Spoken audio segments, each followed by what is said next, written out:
Assalamualaikum warahmatullahi wabarakatuh. Perkenalkan, nama saya Rina Rubida. Saya merupakan mahasiswa Uniska angkatan 2019. Saya berasal dari Fakultas Teknik Prodi Teknik Sipil. Pada kesempatan kali ini, saya akan menyampaikan materi tentang sistem pengairan pasang surut yang bersumber dari laut dengan dosen pengampu yaitu Bapak Adi Surya STMT. Langsung saja, ini dia penjelasan materinya. Pasang surut adalah gerakan naik turunnya muka air laut di mana amplitudo dan fasenya berhubungan langsung terhadap gaya geofisika yang periodik, yakni gaya yang ditimbulkan oleh gerak reguler benda-benda angkasa, terutama bulan, bumi, dan matahari. Pengertian pengairan pasang surut. Sistem pengairan pasang surut adalah suatu sistem irigasi yang memanfaatkan pengempangan atau pembendungan air sungai akibat peristiwa pasang surut air laut.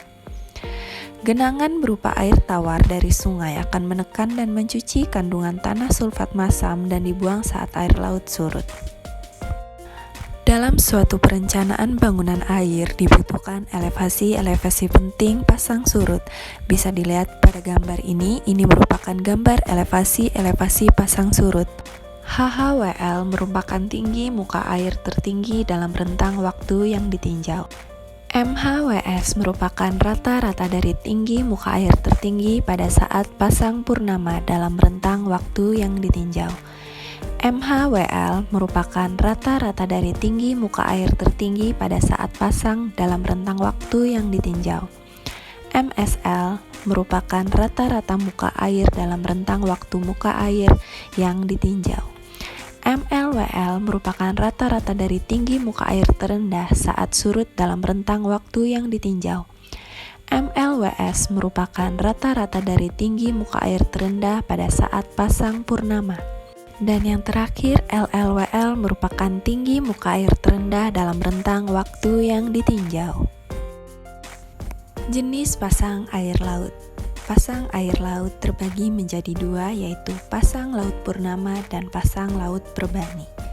Pasang laut purnama terjadi ketika bumi, bulan, dan matahari berada dalam suatu garis lurus. Pada saat itu akan dihasilkan pasang naik yang sangat tinggi dan pasang surut yang sangat rendah.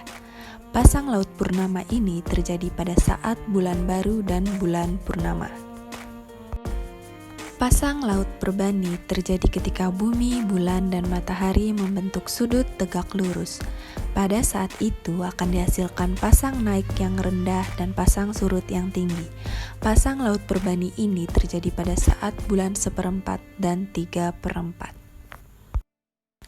Zona lahan rawa pasang surut.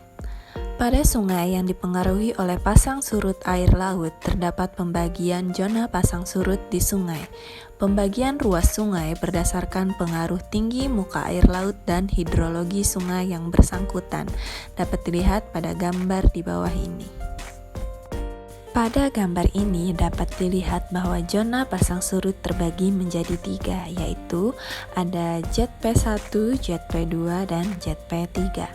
Untuk ZP1 pada zona ini pasang surut dari laut merambat masuk ke sungai, sehingga di sungai dapat terjadi dua arah aliran air. Yang kedua yaitu ZP2 merupakan zona yang dipengaruhi pasang surut dari laut yang merambat masuk ke sungai. Pada zona ini aliran air merupakan aliran satu arah. Dan yang ketiga yaitu ZP3 merupakan zona yang tidak kena pengaruh pasang surut. Turun naik muka air diakibatkan karena perubahan debit di sungai dan mempunyai satu arah aliran.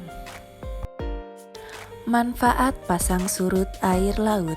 Yang pertama, untuk persawahan pasang surut.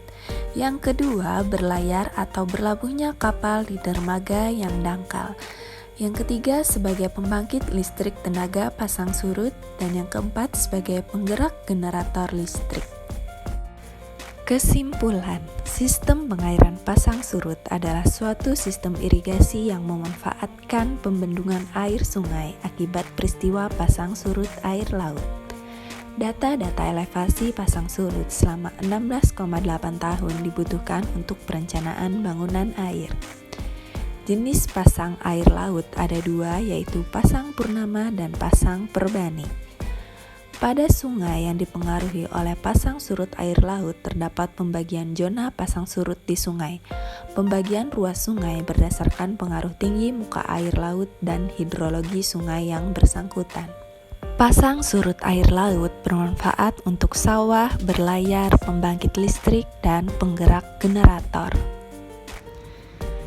Terima kasih telah menonton video ini, semoga bermanfaat bagi kita semua. Akhir kata, wabillahi taufiq wal hidayah. Wassalamualaikum warahmatullahi wabarakatuh.